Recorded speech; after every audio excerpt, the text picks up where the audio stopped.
Hey beautiful human, it's RidersDX. And look what I got at Too Many Games this weekend, isn't it beautiful? Anyway, welcome to the exciting adventures of suburban dead ends. We've all been there. Days and days just pass by and your body just continues to disintegrate into the atmosphere. But what if I told you there was a way to, spice things up?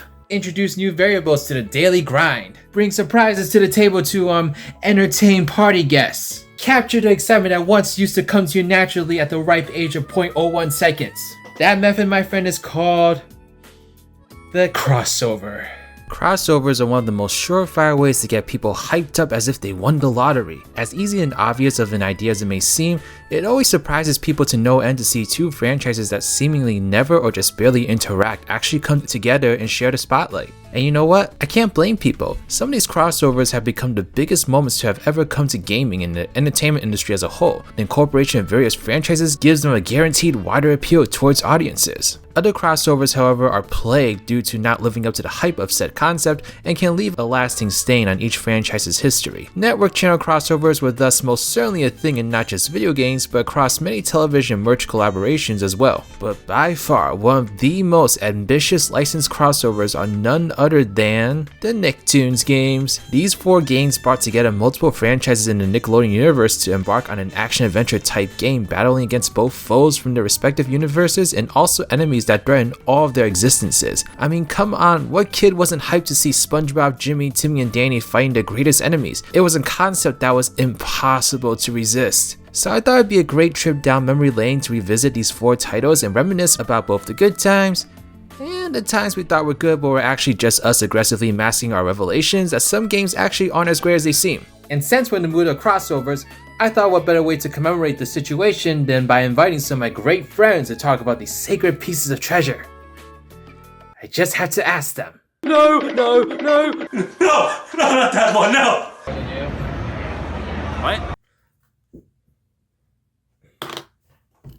Well, I don't have any guests because they all smell like poop. So I guess the video's canceled. Sorry, y'all.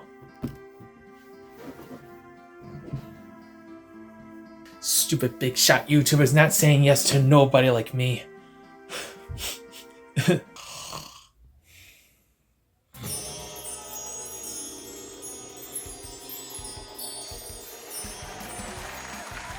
Hello there, beautiful human, and welcome to Late Night Riders. On tonight's show, we're gonna do that Nicktoons retrospective. I have some amazing guests to help me through it. First up, we got the incredibly beautiful, gorgeous, talented, perfect, and from the heavens human being, Ariana Grande. Thank you, thanks. So, Ariana, can you tell us what you think about our first title, Nicktoons Unite? I'm so into you, I can barely breathe. Well, thank you. I am a very stylish host after all. But, what about this game? The light is coming to give back everything the darkness stole. Wow, that is so deep. So you must have loved this game.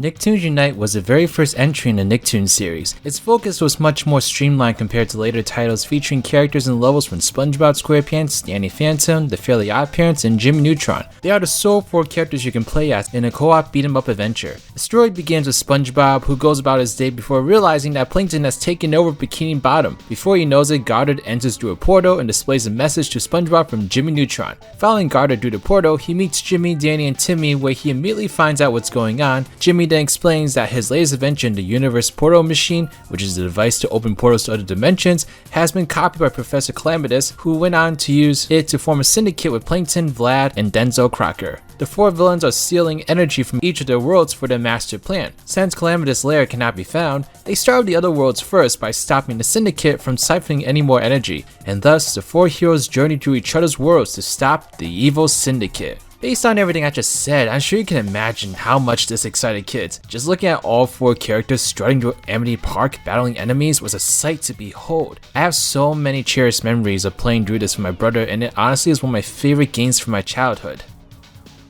Now watch what happens when I decide to play this as a grown-ass adult. Nicktoons Unite in concept is such an exciting idea, but it's aged like milk. You see, my taste in gaming has changed slightly. I'm not as into beat 'em ups as much as I used to be. I mean, beat 'em ups can be really good if done right. Give the player enough options to chain together attacks along with a diverse set of enemies that feel satisfying to defeat, and combat can be quite enjoyable. But when it comes to Nicktoons Unite, it's literally just a matter of smashing the same button repeatedly. Nicktoons Unite is best described as an action-adventure beat-em-up as you progress through the levels that consist of a majority of combat and a few puzzles here and there. It's pretty standard, mindless fun, and the 4-player co-op is a fun time if you got friends that want to tag along for the ride. Unfortunately though, returning to Nicktoons Unite for me has caused the game to lose a lot of the magic it once held above my head. The gameplay went from being exciting to boring, and honestly, every time I picked up this game, it felt more like a chore than anything. And this is really tough for me to say because Nicktoons Unite was something I have tons of great memories running through. I remember getting so excited finding the evil syndicate my brother doing one of the only things we didn't actually fight over. Not to mention, I was at least a fan of all 4 TV shows on display. I mean, I pretended that I hated Jimmy Neutron, but I totally didn't. I was really into him too. But the game is just so redundant with its combat, and even moving through these levels seems like such a drag due to the slow moving speed of the characters. You're essentially controlling rocks with a slight jumping ability. It doesn't feel great. The game also has some performance issues, especially when it tries to stack on tons of enemy types in the same area later in the game. The game is definitely not optimized for all the action that needs to happen on screen to handle 4 players on screen. And I even ran into a bug that I never run into until this latest playthrough. So I was playing the Jellyfish Fields levels and I got into the Dutchman's ship. When you get to the Dutchman's ship,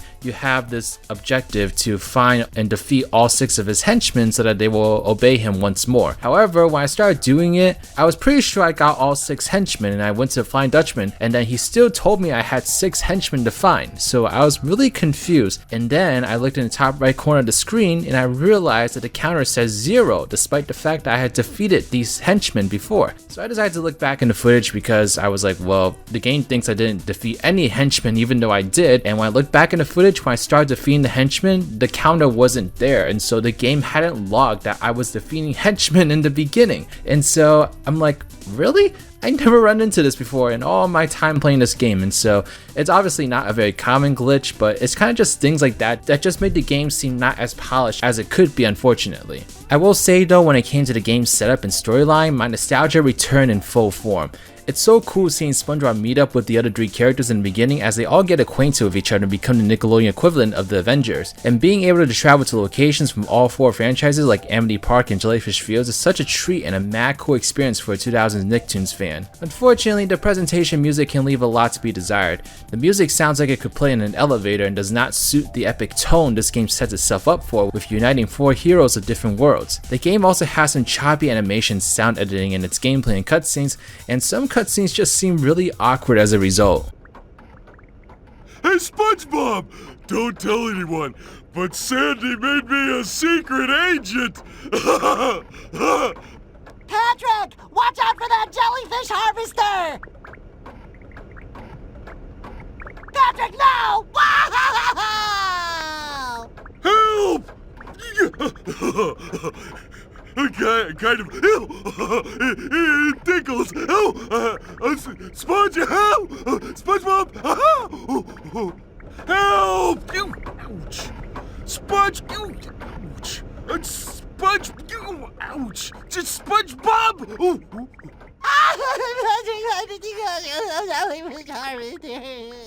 Nicktoons Unite will always have a special place in my heart. But I can't deny the fact that it isn't a great game and that the only people that should give it a try are die-hard Nicktoons fans, as there are most certainly better 4-player co-op options out there. But hey, we do have 3 more games to go through, so maybe this is just a rough start?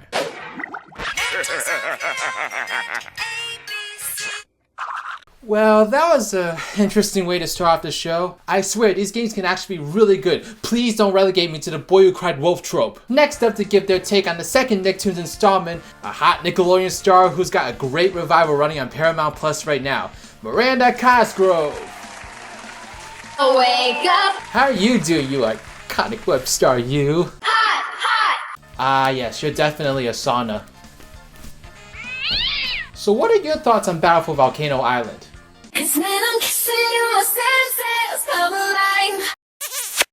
Well, I wish I loved something that much. Nicktoons Battle for Volcano Island is a 2006 video game and is a direct sequel to Nicktoons Unite, sporting a similar gameplay style but with many minor yet noticeable changes. In an island world called Volcano Island, a trio of crabs led by the wise old crab and his 2 assistants summoned the 9 heroes to defeat their ancient enemy, the Magu. However, the Magu breaks the circle of summoning, scattering the 9 heroes across the island. SpongeBob and Danny Phantom end up right where the wise old crab is. He tells them that he has summoned them here and tells them that the Magu has escaped from his prison and is seeking vengeance against the island. The Magu has created a terrible ooze corrupting everything and everyone that it touches. However, according to the crab's legends, the chosen ones can rescue everyone from the Magu ooze and defeat the Magu. So it's a pretty different premise from the original game immediately, just based off the fact that it takes place on a location completely outside the Nickelodeon universe. But just an hour into playing this game, it's pretty safe to say that Battle for Volcano Island is an improvement over Unite in almost every way. I'm feeling kind of down about the fact that I didn't get my hands on this game actually until recent years, as my experience with the game was just really positive. So who knows how obsessed I could have gotten with this game if I had played it as a kid. Just another thing I was robbed of as a child. In terms of the character selection, it's definitely more unbalanced this time around. You've got SpongeBob, Danny, and Timmy returning, but then some new faces as well, which are Patrick, Sandy, and Sam. It's pretty bizarre that though he appears in this game, Jimmy is relegated to a background character, much like Tucker and Squidward are here. I'm guessing this was maybe based off of series popularity at the time, but I prefer crossover games to have a more balanced roster just so as many franchises as possible can get their foot in the door. But I guess I'm not going to complain about being able to play as the BFBB trio, and the addition of Sam is just a crazy choice as a Danny Phantom fan. Everything about this game feels so much more streamlined. Combat doesn't take eons to get through anymore, and the levels are more appropriately designed in terms of length and space. Not to mention the characters have a much better feel to them in every way. I will say though, the AI system this one is so much more useless than in Unite. I literally had points where they just stood in a corner doing nothing while I rage against tens of crab soldiers, like what? And I'm about as buff as SpongeBob, so not exactly a great delegation of tasks based on strengths and weaknesses. But other than that, the game is very solidly built and I had a fun time getting through the short 2 to 3 hour campaign. While there still is a focus on combat, there's also a little bit more focus on platforming, which is pretty basic but still solid for the most part. And because the controls are very solid, there was really no issue in terms of like making jumps I wanted to make, and if I died it was my fault basically for not looking ahead enough or not being more careful with what I was doing. The game isn't actually nearly as long as Unite, but I'll take a short game that feels focused and meaningful over one that drags on and bores me. The game also gives you a ton of collectibles to search for that encourage you to go back to previous levels to get them all. You can unlock costumes, art, movies, and even bonus levels through them, and it was a lot of fun scavenging the levels trying to grab every single one of them on my first run through. For example, I unlocked Patrick's level, and without spoiling it, it's basically the level that really exhibits Patrick's personality, and I just had a fun time looking at it. The presentation feels a lot better as well. First of all, the cutscenes don't look or sound like cheap SFM animations, so we're already off to a great start. But there's also something really cool about the setup of this game. Having all these characters transported onto this mysterious island to battle against a force they never encountered before. While I would have loved to visit these characters' actual homes like in Unite, this was nonetheless an alright change of pace, and they still managed to have a good amount of references through the art of objects falling from the sky. So it's not like there's no like Nicktoons lore embedded in this game at all, it's just not as much as there was in Unite. But I mean, I guess if they did the idea too often then it would become a little stale, and so I can understand why they decided to go with this more interesting out there approach. Battle for Volcano Island really showed the potential the series had. It may not be anything out of this world, but it's a solid crossover adventure between many childhood favorites of mine, and it's just an overall good time. It's definitely a must-have for any Nicktoons fan from the 2000s, and is hopefully a taste of what's to come from the franchise.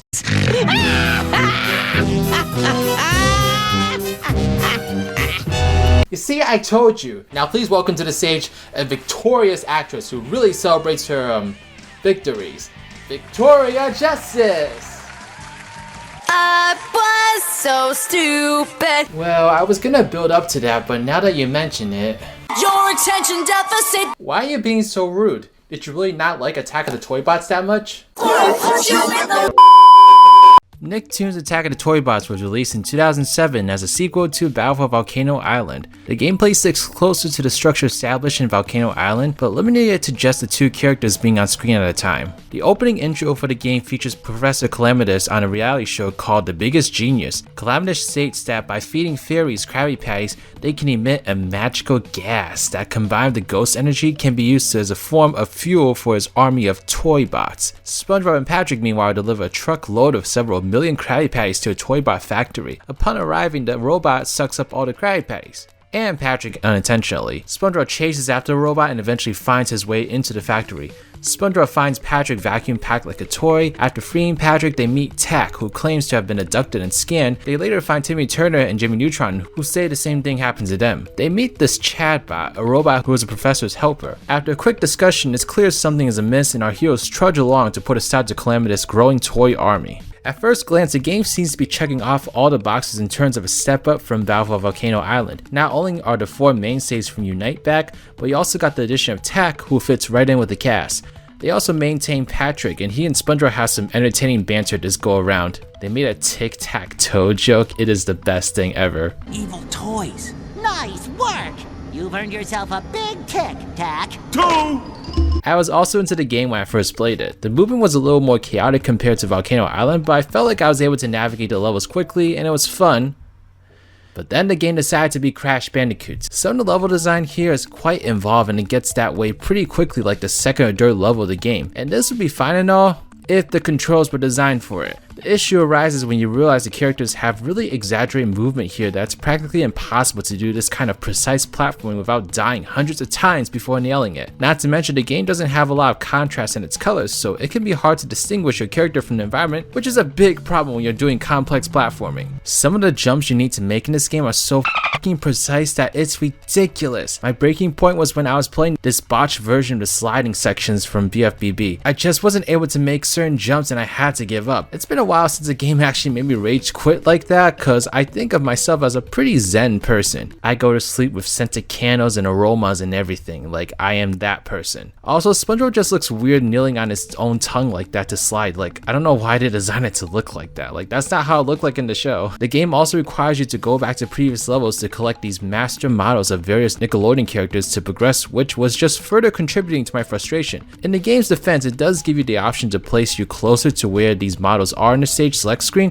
with the required character, but this was never a feature in the previous 2 games and honestly made me that much more irritated with my experience. Why did I need to backtrack so much to find collectibles? Like, collectibles used to be an optional thing. They didn't used to be required for game progression. The game just seemed hell-bent on making the experience much more difficult and dragged on, except instead of just being a very dry experience like Unite, it's actually frustrating as well and just a major disappointment coming off of Volcano Island. The concept of the game is pretty cool also, battling against robot versions of all your favorite Nicktoons. It was so cool in Battle for Bikini Bottom, so it could have been just as exciting with all the Nicktoons involved. But unfortunately, the gameplay is such a step down from the other 2 titles that I can't recommend it. It's too bad because this game has so much more representation of various Nicktoons compared to the previous titles, so it had the opportunity to be the ultimate Nicktoon crossover event. Like, you could play more characters like XJ9, Invader Zim, Rocco, Stimpy, depending on what version of the game you got, but overall, it's just not fun. You're probably better off buying some actual toys and simulating your own epic crossover event with them.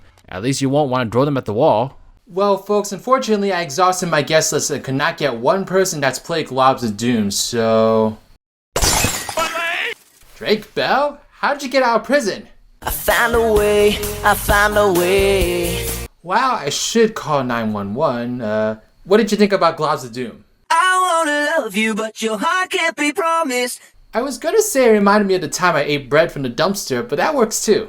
Spongebob Squarepants featuring Nicktoons Globs of Doom is a 2008 sequel to Nicktoons Attack of the Toybots and the 4th and final installment in the Nicktoons series. Quick note, I really am not a fan of how Spongebob's name is front and center, especially since he doesn't take up the majority of the game, but alas, Spongebob fever was at an all-time high during then, so hopefully it helped the game sell. well, it was the last game in the series, so maybe not. Some weird things about this installment is that this is the only Nicktoons game not to feature characters from the Fairly Odd Parents. Also, the original developers of the previous games, Blue Tongue Entertainment, did not return to create this installment. The game was instead helmed by Incinerator Studios, who I've never heard of and don't know anything about. The story starts with SpongeBob Squidward walking along to work when huge asteroids start raining down on Bikini Bottom. A huge drop of goo falls on Squidward, causing the top part of his face to turn orange and become a morphoid. He chases SpongeBob around the perimeter of someone's house until Patrick comes along. Jimmy Neutron arrives to take them to the Magoo lair. SpongeBob and Patrick explore the vast Magoo lair, where they meet Danny Phantom and Tack and a new evil syndicate composed of Technus,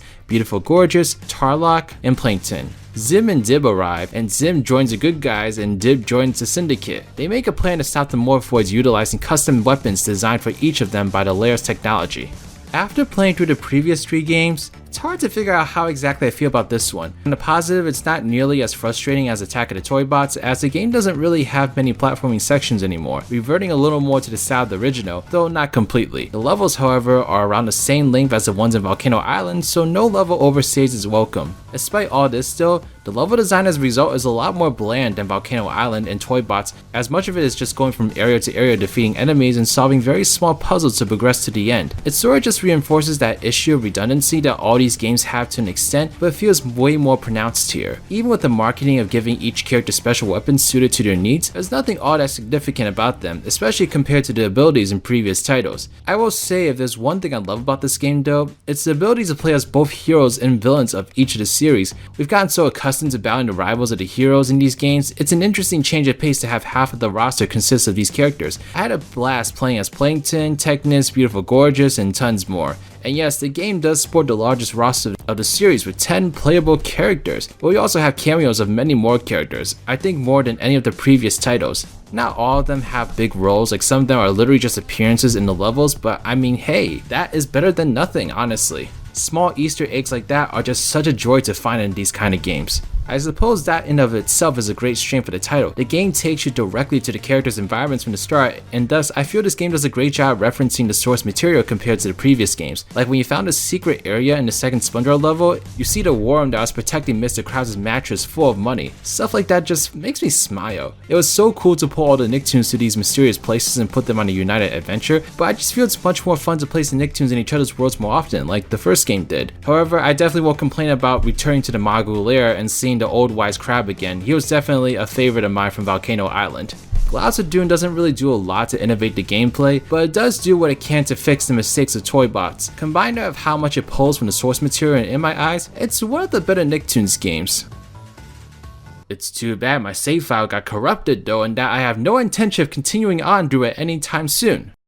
Well, after playing through all these titles, I feel like they were pretty solid crossover adventures for unsuspecting children like myself. Looking back on them now, there's definitely not a lot of in-depth nuances with the gameplay, and it honestly just wore on me by the time I got through Globs of Doom. But nonetheless, there's just something so cool about how much Nickelodeon invested in having these characters cross over. Like, I wish Cartoon Network had mushed Dexter, The Edge, Johnny Bravo, Billy and Mandy, and whoever else into somewhat sizable scale adventures like this. And I think this concept still has a lot of potential to be realized, as you can see with games like Nickelodeon All Star Brawl taking the Smash community by storm. If we ever get to see another Nickelodeon crossover adventure like this, I hope some thought goes into the lore of it like these Nickelodeon games, cause man, if Spider-Man can be in a cinematic universe, why can't SpongeBob? I definitely wouldn't recommend these games to a general gamer, but if you're a Nickelodeon fan like myself, then there's a lot to love here. But goddammit, can we please get Carly Shay as DLC in Nickelodeon All Star Brawl? Until next time, humans, this concludes another riveting episode of Late Night Riders. Special thanks to all our guests Ariana, Miranda, and Victoria, and even Drake Bell, who's being handcuffed as we speak. Good night, everyone. Whoa. Whoa. Whoa. Oh man. What a weird dream. Oh, I got this free suit out of it.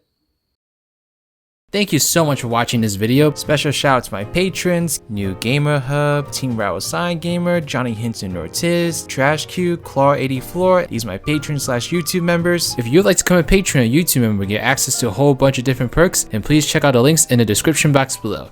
But alright, this is Riders, riding out.